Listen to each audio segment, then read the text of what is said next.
Hello friends and viewers, welcome back to management அறிவு channel.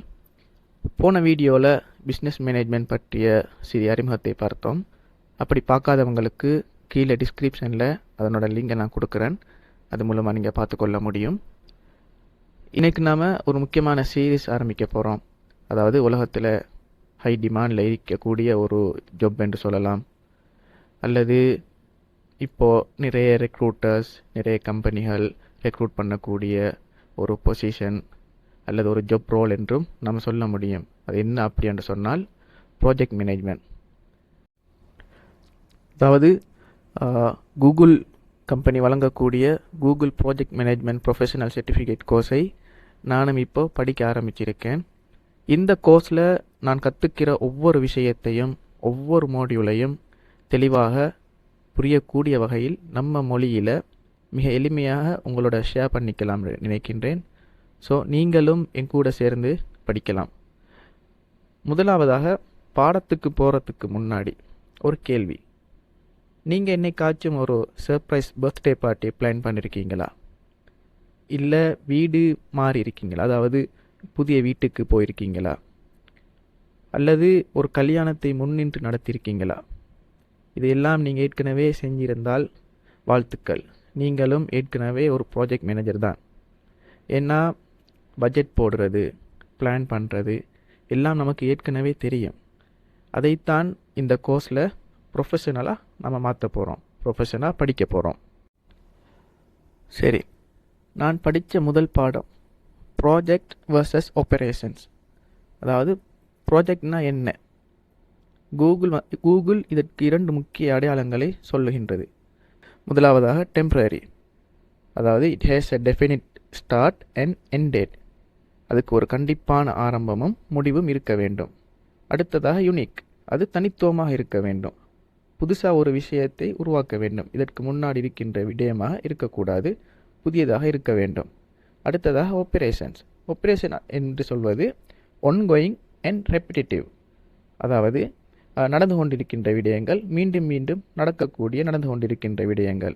அதற்கு ஒரு முடிவு தேதி ஒன்று இருக்காது.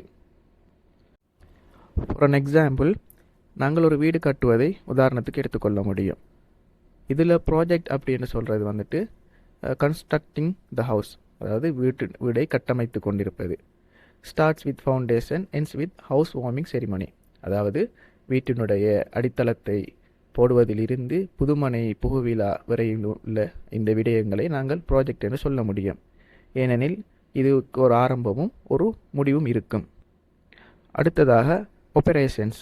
இதுக்கு நாங்கள் உதாரணமாக எடுத்துக்கொள்ள போனால் லிவிங் இன் த ஹவுஸ், அதாவது அந்த வீட்டில் வாழ்வது, அதனை சுத்தம் செய்வது, மந்த்லி கரண்ட் பில்களை நாங்கள் பே பண்ணுவது, மற்ற தொடர்ந்து நடக்கக்கூடிய விடயங்களை நாங்கள் ஆப்பரேஷன்ஸ் என்ற வகைக்குள் உள்ளடக்க முடியும்.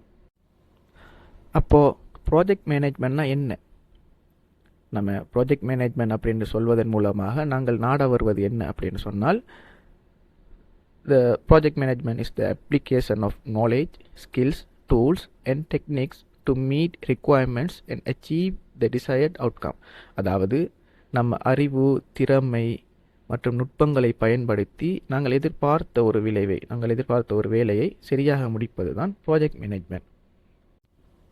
சரி, இந்த ப்ராஜெக்ட் மேனேஜ்மெண்ட் ஏன் முக்கியம், இது ஏன் அவசியப்படுகின்றது அப்படின்னு பார்க்க போனால், ஆராய்ச்சியாளர்கள் என்ன சொல்லுகின்றார்கள் என்றால், சரியான ப்ராஜெக்ட் மேனேஜ்மெண்ட் இல்லைன்னா உலகத்தில் 48%, அதாவது 48% ப்ராஜெக்ட்ஸுகள் சரியான நேரத்தில் முடிகிறது இல்லையாம்.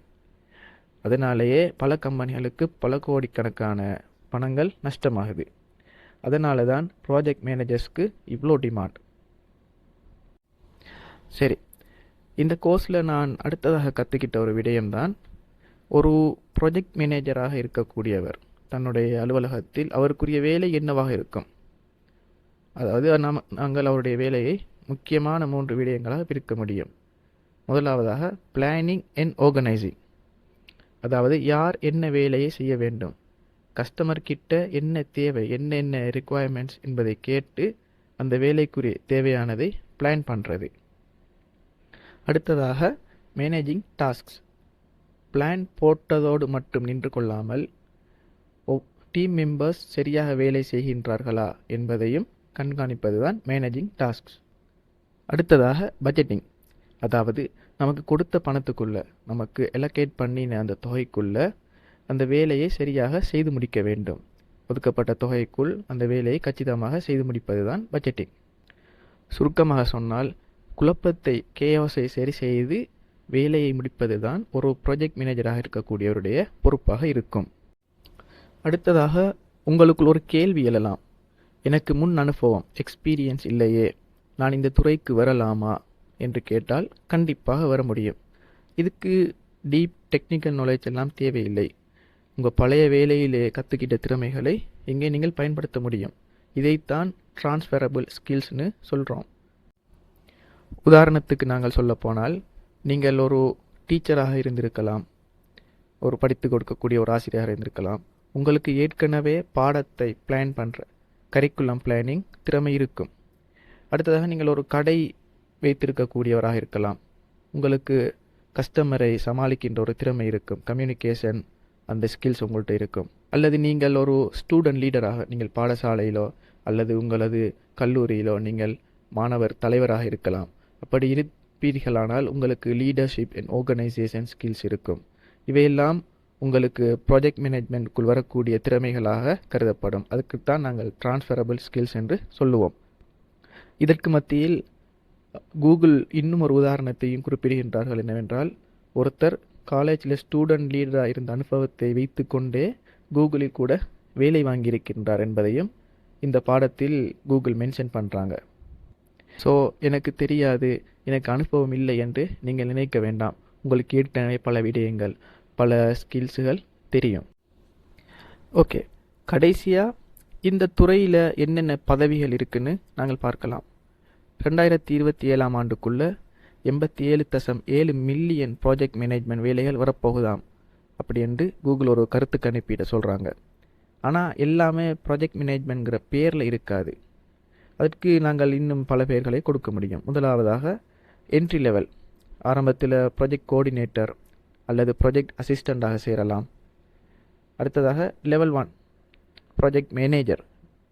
ப்ராஜெக்ட் மேனேஜர் அப்படின்னு சொல்கிறவர் ஒரு சிங்கிள் ப்ராஜெக்டை மேனேஜ் பண்ணுறவர் அப்படின்னு சொல்ல முடியும். அதற்கு அடுத்த லெவல் வந்துட்டு ப்ரோக்ராம் மேனேஜர். இந்த ப்ரோக்ராம் என்பது பல ப்ராஜெக்ட்களின் தொகுப்பு. அதாவது ஒரு ப்ராஜெக்ட் அல்லாமல் ஒன்றுக்கு மேற்பட்ட பல ப்ராஜெக்ட்களை மேனேஜ் பண்ணக்கூடியவர் தான் ப்ரோக்ராம் மேனேஜர். அடுத்ததாக போர்ட்ஃபோலியோ மேனேஜர். இதுதான் டாப் லெவல். ஒரு கம்பெனியோட மொத்த ப்ராஜெக்ட்ஸ் மற்றும் பிஸ்னஸ் கோல்ஸ் அச்சீவ் பண்ணுறது தான் இவங்களோட வேலை. இறுதியாக நீங்கள் உங்களுக்கான ஒரு சிவியையோ ரெஸ்யூமையோ மேக் பண்ணும்போது ஒரு சில கீவேர்ட்ஸ்களை எட் பண்ணுவதன் மூலம் நீங்கள் இலகுவாக இந்த ப்ராஜெக்ட் மேனேஜ்மெண்ட் ரோல்ஸுக்கு தகுதி பெற முடியும் என்று கூகுள் சொல்கிறாங்க. அதில் ஒரு சில வார்த்தைகளாக நாங்கள் coordination, organisation, leadership, communication, budgeting போன்ற சொற்களை உள்ளடக்கும் போது இலகுவாக நாங்கள் அந்த தொழிலுக்கு முன்னுரிமை பெற முடியும். ஸோ ஃப்ரெண்ட்ஸ் அண்ட் வியூவர்ஸ், இதுதான் நான் கூகுள் ப்ராஜெக்ட் மேனேஜ்மெண்ட் கோர்ஸில் படித்த முதல் மொடியூலோட சுருக்கம். இது நல்யாலுமான அளவு நான் தமிழில் மொழிபெயர்த்துள்ளேன். இதில் ஏதாவது தவறுகள் இருப்பின் நீங்கள் கமெண்ட்ஸ் மூலமாக சுட்டிக்காட்ட முடியும். உங்களுக்கு ஏதேனும் கேள்விகள் இருப்பினும் நீங்கள் கமெண்ட்ஸ் மூலமாக கேட்க முடியும். இனிவரும் காலங்களில் நான் படிக்கக்கூடிய விடயங்கள், நான் பெற்றுக்கொள்ளக்கூடிய விடயங்களை உங்களோடு பகிர்ந்து கொள்வதில் மிகுந்த ஆவலோடு இருக்கின்றேன். அதற்கு நண்பர்கள், வியூவர்ஸ் ஆகிய உங்களுடைய ஒத்துழைப்பு மிகவும் அவசியம். இந்த வீடியோ உங்களுக்கு பயனுள்ளதாக இருந்தால் லைக் பண்ணுங்கள். மறக்காமல் மேனேஜ்மெண்ட் அறிவு சேனலுக்கு சப்ஸ்கிரைப் பண்ணுங்கள். அடுத்த கிளாஸில் சந்திப்போம். நன்றி.